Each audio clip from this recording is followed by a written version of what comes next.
કર્મચારી એકતા જિંદાબાદ, કર્મચારી એકતા। શું નામ તમારું?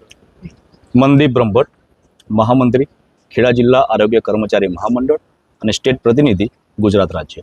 આજે આવેદન આપ્યું શું? હા, આજ રોજ ગુજરાત રાજ્ય આરોગ્ય કર્મચારી મહામંડળના આદેશ અનુસાર અમે 17 માર્ચ 2025ના રોજ આજ રોજ ડીડીઓ સાહેબશ્રીને, સીડીએચઓ સાહેબશ્રીને, અધિક્ષક સાહેબશ્રીને અને કલેક્ટર સાહેબશ્રીને અમારી મુખ્ય 2 માંગણીનું આવેદનપત્ર આજ રોજ આપવા આવ્યા છે। કઈ કઈ માંગણીઓ છે અને માંગણીઓને સંદર્ભે શું કરવું? મુખ્યત્વે અમારી 2 માંગણીઓ છે।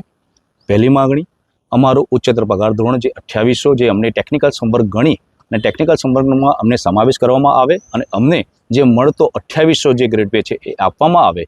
ગુજરાત રાજ્યની અંદર એક રાજ્ય એવું છે કે સૌથી ઓછો grade pay multipurpose health worker અને ફિમેલ હેલ્થ વર્કરને સંવર્ગના કર્મચારીઓને આપવામાં આવે છે, જેના અનુસંધાને બીજા બધા જે રાજ્યના જે કર્મચારીઓ છે તેમને 2400 અને 2800 ગ્રેડ પે આપવામાં આવે છે।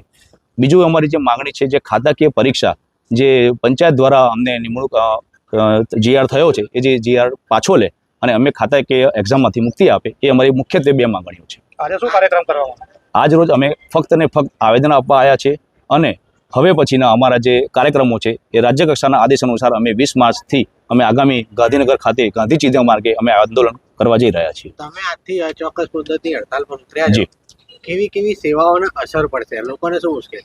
આજ રોજ અમે 17 માર્ચથી અચોક્કસ મુદતની હડતાલમાં જોઈન્ટ થયા છીએ, જેના અનુસંધાને અમારી જે કામગીરી છે, ટીબી નિર્મૂલન કામગીરી, રસીકરણની કામગીરી, ઇમ્યુનાઇઝેશનની કામગીરી, મેલેરિયા કામગીરી અને સૌથી જે નરેન્દ્ર મોદી સાહેબશ્રીનું જે વિઝન છે આયુષ્યમાન કાર્ડ કાઢવાની કામગીરી, એ તમામને અસર થશે, જેથી અમો આરોગ્ય કર્મચારી મહામંડળ ખેડા જિલ્લો જાહેર જનતાની માફી માગીએ છીએ।